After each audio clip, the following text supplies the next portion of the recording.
Sympa. Alors, donc, Olivier Dufay, j'ai créé WebRank Info en 2002, voilà, ça ne nous rajeunit pas. Un site d'information sur le référencement. J'ai misé sur un certain Google à l'époque. On m'avait dit, Olivier, arrête de miser que sur un seul moteur, c'est hyper dangereux. Je ne vous dirai pas qui m'a conseillé ça. Et donc, WebRank Info, ben voilà, depuis 2002, je m'occupe de ce site. Je fais aussi du consulting. J'ai quelques clients donc, que j'accompagne en référencement naturel. Tout ça, c'est au sein de ma société. J'ai aussi créé une autre société qui s'appelle Ranking Metrics, dans laquelle j'ai fait, et je fais toujours énormément de formations au référencement naturel. Et depuis 4 ans, on a aussi une plateforme d'audit SEO qui s'appelle myrankingmetrics.com, sur laquelle on a un peu simplifié, on va dire, l'analyse d'un site. Vous mettez l'URL que vous souhaitez. Oui, je ne l'ai pas là.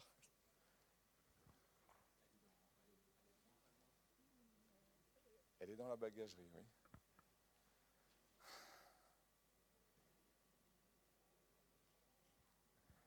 Alors sans les slides, c'est quand même un peu plus dur.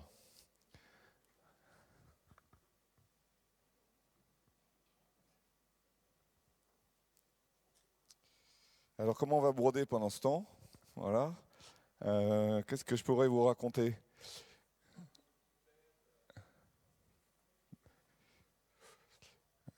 Qu'est-ce que je pourrais vous raconter? Eh bien, une anecdote. Ah bah si, ça y est, ça arrive. Regardez ça. C'est bon? C'est confirmé? Ça a l'air. Ça, c'est ce que je viens de vous présenter. Voilà mes 4 activités. Donc, WebRank Info, WebRank Expert, le consulting, Rankimetrics, les formations, et myRankimetrics, la plateforme SEO, dont d'ailleurs je vais vous reparler un petit peu dans cette présentation. Donc ici, le sujet, si on pouvait le montrer ici, c'est chasser vos pages zombies. Avez-vous des pages zombies sur votre site? J'ai envie de dire, si votre site il a un certain nombre de pages, allez, plus de quelques centaines, ou qu'il est un peu âgé, je suis quasiment certain que vous avez des pages zombies. Et donc, on va voir ce que c'est et surtout en quoi ça peut vous gêner. Allez, c'est parti. Donc, à la base, en fait, je suis parti du constat qu'il y a pas mal de monde qui s'intéresse à l'analyse des pages inactives. Très intéressant d'ailleurs, j'ai moi aussi étudié ça dans les détails depuis pas mal de temps. Donc une page inactive, c'est quoi en SEO? C'est une page qui ne génère pas de visite vers le référencement naturel sur une certaine période qu'on étudie. Voilà.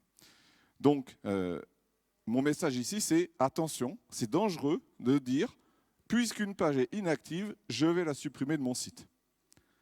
Dans certains cas, c'est hyper intéressant de le faire, mais seulement dans certains cas. Et quel cas? C'est justement l'objet de toute cette explication. Au sujet de la période là, dont on parlait, un défaut que je remarque et qui est encore très fréquent, c'est que les gens étudient les pages inactives sur une période beaucoup trop courte. Pas mal de monde fait ça sur 30 jours. Je vous déconseille fortement. Pourquoi moi je fais ça sur 1 an, systématiquement? Déjà, il faut laisser le temps aux pages de faire leurs preuves. Et 30 jours, c'est beaucoup trop court. Et puis surtout, il y a aussi des saisonnalités. Donc en prenant 1 an, je règle pas mal de problèmes. Deuxièmement, ça ne me va pas trop cette histoire de page inactive. Juste dire, une page qui fait 0 visite, elle est inactive. Une page qui fait 1 visite, elle est active. Ok, mais quand on fait ça sur 1 an, une page qui a généré 1 visite dans l'année, vous allez dire qu'elle est bonne? Non, ça ne va pas du tout. Donc là, il va falloir plutôt essayer de faire une sorte de progressivité entre les pages réellement inactives, très faiblement actives, actives, fortement actives, etc. Et donc, ça me fait penser cette histoire de désindexation à tout va sous prétexte qu'une page est inactive de cette époque qui a suivi Penguin, pour ceux qui s'en rappellent, où on se mettait à désavouer des backlinks, et ceux qui faisaient ça n'importe comment, un petit peu comme ici, désindexer trop vite, eh bien, ils désavouaient trop de liens. C'est-à-dire, ils désavouaient des liens que Google trouvait pourtant pas si artificiels que ça. Et donc plus il désavouait, plus il continuait de baisser. Et là, c'est le danger aussi. Si vous supprimez trop de pages inactives, on va voir que certaines sont très utiles, eh bien vous allez continuer de baisser. C'est surtout pas ce que vous voulez faire. Donc, à la base, cette idée, elle est bonne. Mais il va falloir enrichir la réflexion sur ces pages inactives pour aller un cran plus loin. Et pour ça, vous allez devoir récupérer le maximum d'informations sur chaque page, afin ensuite d'élaborer, on va dire, un algo pour ensuite prendre des décisions sur ce qu'il faut faire sur chaque page. Donc moi, c'est une méthode que j'ai mise au point depuis quelques années, en tout cas pour mon propre site au début, pour WebRankInfo, pour ne pas le nommer, et puis aussi ensuite pour des clients. Et depuis, je lui ai donné un nom, je l'ai appelé page zombie SEO. Au passage, vous allez voir dans mes slides que je ne suis pas le seul du tout à utiliser ce terme et que d'ailleurs je ne le revendique pas, ce n'est pas moi qui l'ai inventé. Et pour généraliser ça, cette méthode-là, je l'ai fait développer dans ma plateforme MyRankimetrics qui désormais, chaque audit permet d'obtenir l'indice zombie de chaque page. Donc concrètement, une page zombie, c'est quoi? C'est une page qui cumule énormément de problèmes et qui en plus est totalement inefficace pour générer du trafic SEO, mais pas seulement. Elle est inefficace, inintéressante, elle ne sert à rien, elle ne génère pas de chiffre d'affaires en plus, des visites, elle n'est pas intéressante sur les réseaux sociaux, etc. etc. C'est ça une page zombie. Alors il va falloir essayer de les repérer. Au fait, pourquoi j'ai utilisé le terme zombie? Pourquoi zombie? Les zombies, qu'est-ce qu'ils font? Ils s'attaquent aux gentils. Et qu'est-ce qui se passe en fait? Si on reprend un peu de recul, on se rend compte que dès 2011, la sortie de Panda, avec le fameux article de blog que tout le monde a lu 15 fois chez Google, ils nous ont expliqué qu'ils se basaient sur 100% des pages qu'on leur donne à manger. Toutes les pages qu'on demande à Google d'indexer, c'est sur ce périmètre-là que Google juge la qualité de notre site. Ce qui fait que si vous avez beaucoup trop de pages qui sont pourries, vous les avez même complètement oubliées, dans certains cas, vous ne savez même pas qu'elles existent, eh bien, ces pages-là peuvent plomber les 20% de bonnes pages que vous avez par ailleurs et sur lesquelles vous bossez régulièrement. Donc, il faut, premièrement, être au courant que vous avez ces pages-là, éventuellement, et deuxièmement, agir. Est-ce que c'est utile de s'intéresser aux pages zombies? Doublement, j'ai envie de dire. Je viens de dire que c'est risqué d'avoir trop de pages sur son site qui sont catastrophiques comme ces fameuses pages zombies.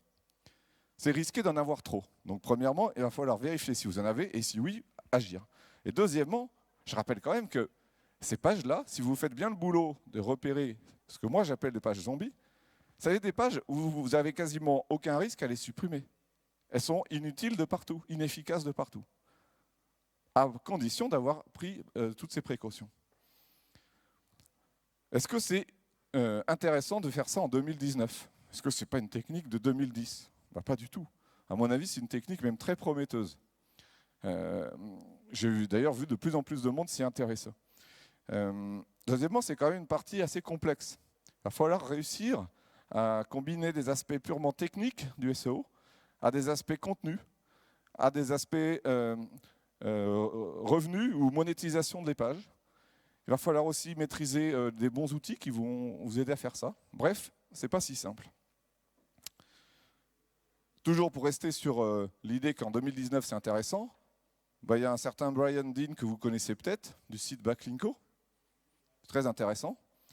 Et selon lui, la méthode pour fonctionner bien, pour bien travailler son référencement en 2019, la première étape, l'étape numéro 1, c'est d'identifier et de supprimer les pages zombies. Pourquoi lui il dit supprimer alors que moi, ce n'est pas mon message aussi direct? C'est que dans sa définition, lui, les pages zombies, c'est juste c'est des pages qui n'auraient jamais dû être sur le site. C'est des pages, c'est des erreurs techniques quasiment. C'est plutôt des pages qui n'auraient jamais dû être là, et donc c'est pour ça qu'il dit il faut les supprimer. Et moi, je vais plus loin. Il y a d'autres pages. Vous vouliez qu'elles soient sur le site, mais elles n'ont plus aucun intérêt à y être. J'ai pris aussi du côté français. Il y a quelques jours, là, donc j'étais content. Virginie, une SEO, qui l'a citée dans les 5 stratégies qui comptent pour elle en 2019. Voilà. Alors, maintenant, je vais essayer de vous présenter ma méthode. Je vais essayer de faire vite pour rattraper un petit peu ce temps qui a coulé là. Donc, il va vous falloir quoi? Des bons ingrédients. Il va vous falloir un algo. Ok, ça c'est une première partie. Et il faut aussi un bon cerveau. Il me faut l'humain. Je ne suis pas du tout, même en tant que concepteur, développeur d'une plateforme d'outils, je ne suis pas du tout pour dire, voilà, grâce à ce bouton que vous allez cliquer, il n'y aura plus besoin de l'humain, du spécialiste SEO. Mais on va lui faciliter le boulot. Alors c'est quoi ces ingrédients? Vous allez devoir récupérer un certain nombre de données, ça c'est indispensable. Hein. Donc des données issues du crawl, donc toutes les métriques que vous pouvez imaginer sur chaque page, donc la page elle-même, et puis aussi dans l'environnement du site. Donc j'ai appelé ça le on-page et le on-site. Vous allez devoir aussi récupérer des perfs sur chaque page, notamment, je sais pas, des perfs dans Google Analytics, dans Google Search Console, pour le trafic, des perfs par exemple de backlink, etc., etc. Vous allez, si possible, aussi récupérer tout un tas de données business que vous avez en interne dans votre CRM ou dans votre infrastructure. Vous pouvez aussi avoir des informations plus précises que ce qu'un crawler réussit à récupérer de l'extérieur. Je vous donne un exemple.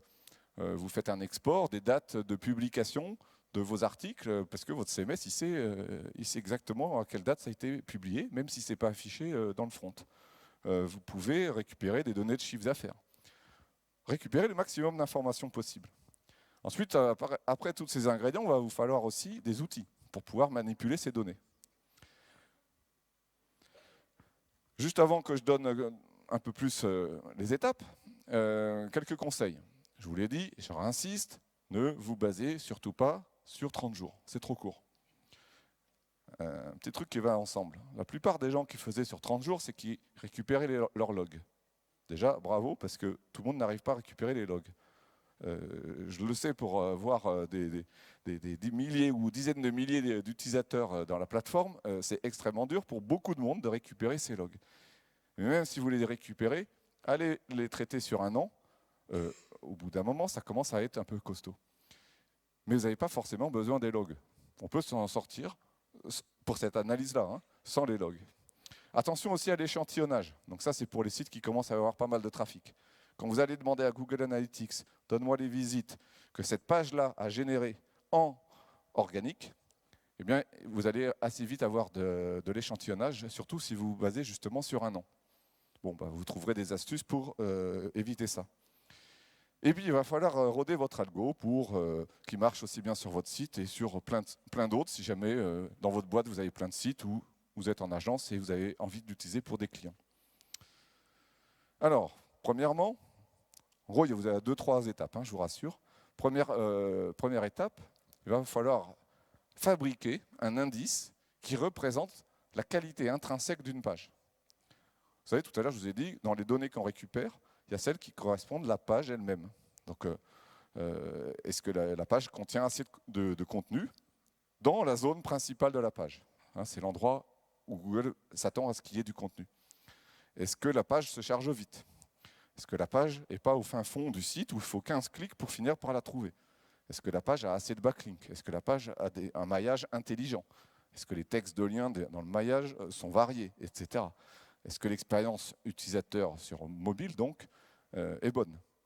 Enfin, vérifiez aussi l'expérience utilisateur sur desktop. Il paraît qu'il y a encore quelques utilisateurs sur desktop. Il faut que votre site soit compatible desktop quand même. Oui, là j'essaie de vous réveiller. On vous dit toujours qu'il faut que votre site soit compatible mobile. Mais non, votre site il est fait pour les mobiles. Émeric vient de nous le dire, n'est-ce pas? Bon. Et donc vous combinez tout ça, et avec tout ça, vous devriez pouvoir avoir un indice qui vous dit si une page est super bien faite finalement. C'est une prédiction ici, c'est pour ça que j'ai mis a priori.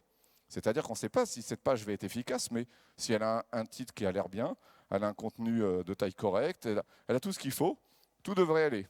À l'inverse, sinon, eh bien, elle a des lacunes. Et donc vous allez voir un indice, mettons entre 0 et 100. Ensuite, vous faites le même genre de choses, pas pour la qualité intrinsèque de la page, mais pour ses perfs. Regardez, finalement, a posteriori, qu'est-ce que ça a donné? Et attention, je ne m'intéresse pas uniquement au référencement naturel. Hyper important. Évidemment que le premier critère ici, ma première métrique, c'est le trafic généré.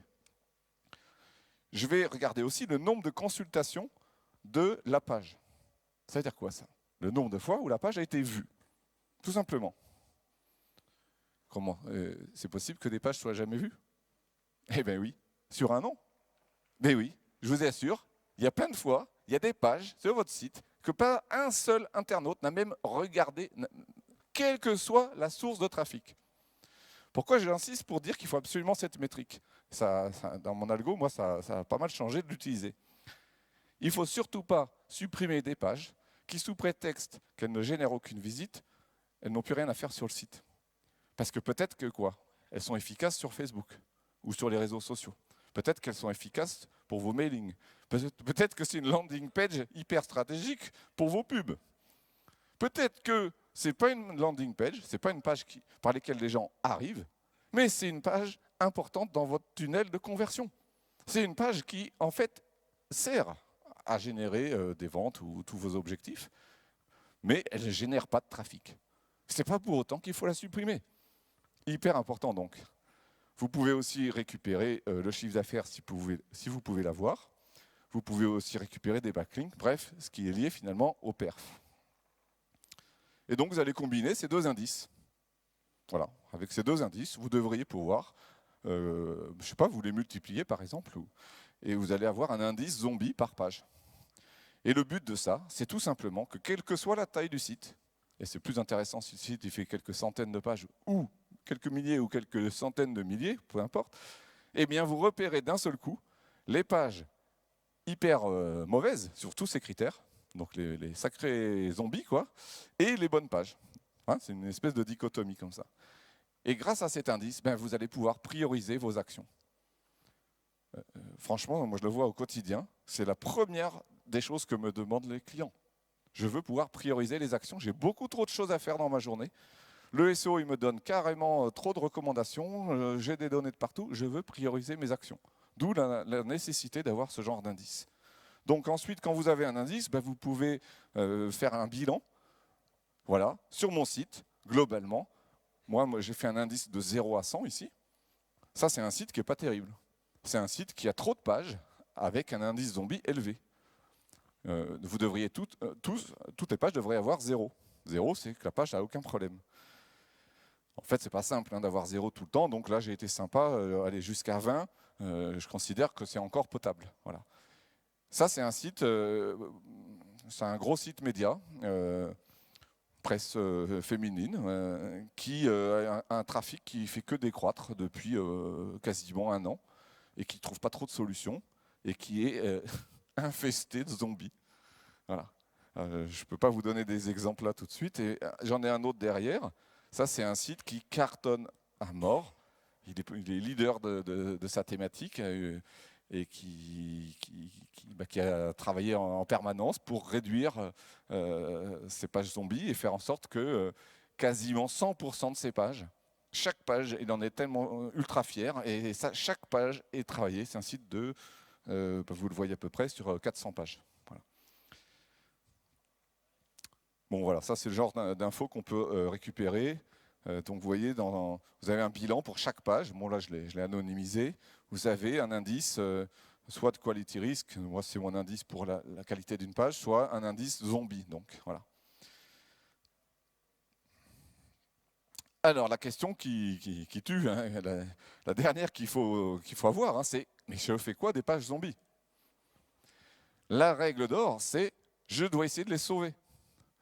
En dernier recours seulement, je vais supprimer mes pages. Donc, en premier, je vous conseille de suivre ces étapes. Essayez avant tout de réussir avec la première étape. Si ça ne marche pas, vous faites la deuxième, la troisième, la quatrième, etc. Premièrement, vous allez traiter des cas particuliers. C'est quoi les cas particuliers? Déjà, ce n'est pas la peine de perdre un temps fou sur des pages qui jouent un rôle très, très spécial, les pages de contact, de mention légale et tout. Ok, on les évacue.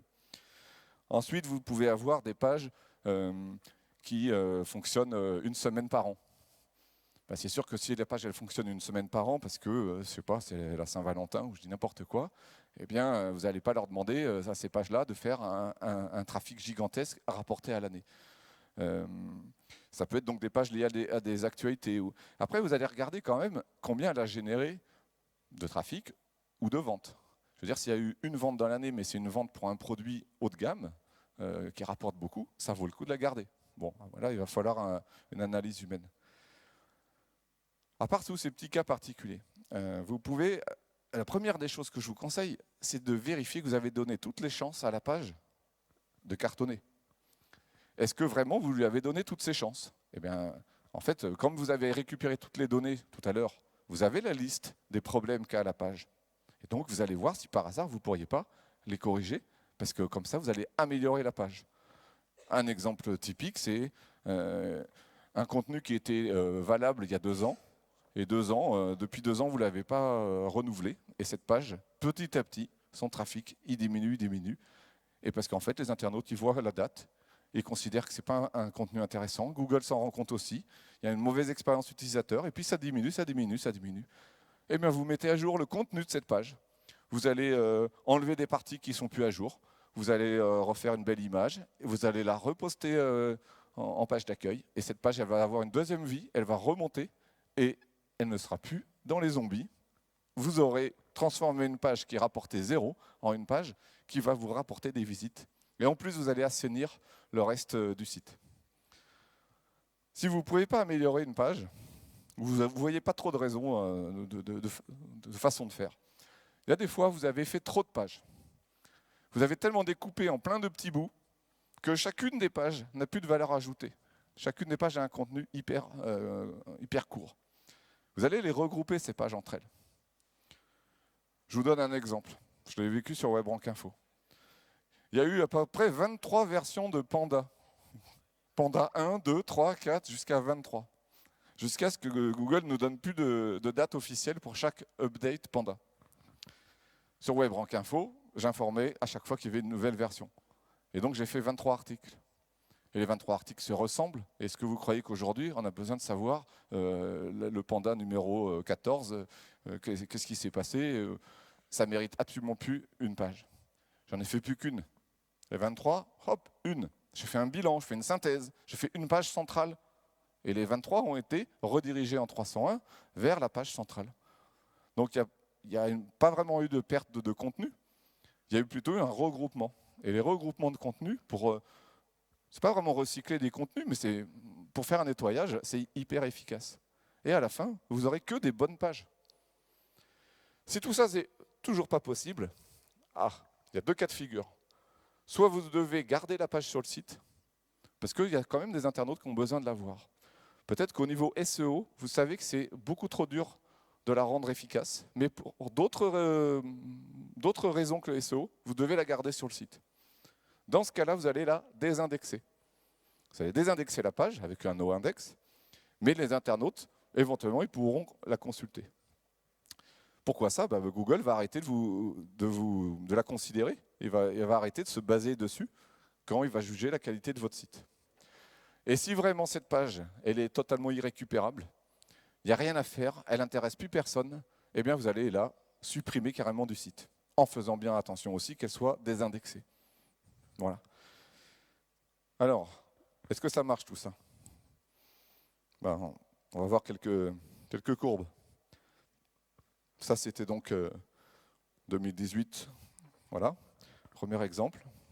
Bon, les courbes sont assez tassées avec Analytics, vous êtes habitués, mais on voit quand même une énorme progression. Un deuxième exemple, voilà. Ici, on a quasiment doublé le trafic en 2 mois, en faisant uniquement ce travail-là. Celui-là, il m'a bien plu aussi. Voilà, jusqu'à fin de 2018, là, le trafic était stable. Mais il y avait 20-25% de pages qui avaient absolument rien à faire là, qui n'étaient pas du tout à jour. Ces pages-là ne généraient rien. Elles ne servaient à rien. Je les ai virées, ou j'ai fait les regroupements, j'ai amélioré la qualité, comme je vous ai montré tout à l'heure. Paf, Google a adoré ça. Et alors ça, c'est le top du top. Alors, pour la petite histoire, sur ce site, on a l'impression il est né en 2017, pas du tout. Il s'était pris des gaufres. Il s'était pris des méchantes updates de Google. Et on avait l'impression que les pages étaient mortes. Mortes de chez mortes, Google n'en voulait plus. Et en fait, c'est qu'il y avait les 3/4 des pages qui n'étaient pas à jour. Et il y avait 5% des pages qui faisaient le trafic. Donc, si on se concentre que à regarder les 5%, on dit « Ah, c'est bête, à l'époque, elle marchait, ces pages, elles faisaient du trafic et tout. Pourquoi Google, il ne veut plus de mes pages il veut... » Eh bien, parce que c'est que 5%. Et il y avait tout un tas d'autres pages autour qui polluaient complètement le site. On a fait un nettoyage, on a viré toutes les pages qui étaient complètement désuètes. Et les quelques pages, les bonnes pages, eh bien, quand même, on prend un peu de temps pour voir s'il reste encore quelques leviers d'amélioration. Donc ça a été fait ça, et on a fait ça, et voilà, extraordinaire. Un autre exemple, un SEO français qui vient de poster ça il y a combien il y a... Ah non, celui-là c'était fin 2018, voilà. Quand on vous dit que le SEO on-site est mort, voilà, un site qui était soi-disant flingué, il a nettoyé tout un tas de pages inactives avec une méthode qui est très proche de celle que j'ai évoquée. Voilà, il a quand même réussi à convaincre son client qu'il fallait virer 75% des pages. Il a fait quelques frappes, actions chirurgicales sur quelques pages. Pour le reste, c'est vraiment pour vous dire que c'est essentiellement basé sur ça. Hein. Vous voyez la courbe, la première courbe là, performance. Et puis on voit en parallèle la couverture de l'index avec des pages qui ont été désindexées. Ça, c'est encore plus récent, c'était il y a 3 jours. Un autre SEO français, nettoyage des pages inactives. Deuxième test, il en avait déjà montré en 2018. Voilà. Encore il y a un qui pense que c'est une bonne tendance pour 2019. Voilà, conclusion, l'analyse des pages zombies, moi aujourd'hui je trouve que c'est un incontournable, sauf si votre site fait 15 pages. Ah, ok, j'ai pas de méthode pour ça là. Mais si votre site il commence à être un peu plus gros, si votre site il est ancien, il est indispensable de au moins faire un état des lieux, de se rendre compte de ça. Je vous rappelle, hein, le but, c'est de rehausser la qualité globale. Ce n'est pas juste « je supprime les pages inactives ». J'ai vraiment insisté dans tout le début de ma présentation sur ça. Et deuxième chose hyper importante, je veux toujours prioriser. Moi, j'aime bien avoir des indices et dans Excel, je vais trier par cet indice et comme ça, j'aurai des priorités. Ça, c'est prioritaire de s'en occuper. Ça, c'est encore prioritaire, etc. Voilà. Et puis, j'insiste aussi un point. Je l'ai déjà dit, mais je le redis. Il n'y a pas que les outils qui font que ça fonctionne, il y a toujours l'humain qui est derrière. Il y a l'humain qui va comprendre comment fonctionne l'outil, qui va le faire tourner, et surtout qui va prendre la décision à la fin. C'est lui qui prend la décision. Il va falloir quand même que les outils fassent mieux que fournir de la data. Voilà. Moi, je suis pour avoir des datas, certes, mais des datas qui ont été digérées déjà, le maximum possible, parce que ça me fait gagner du temps. Voilà. Et le but étant que le SEO puisse prendre des décisions les plus efficaces possibles.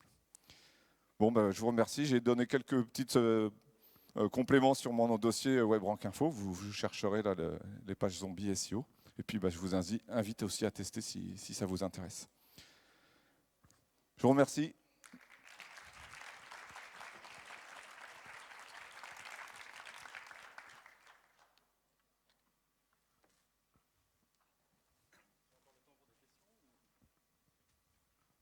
Alors, une question. Comment faire pour un site de plusieurs millions de pages, beaucoup trop de pages zombies pour qu'on puisse prendre une décision? Alors, à mon avis, s'il y a un site qui a des millions de pages, on va essayer peut-être de travailler par catégorie de pages.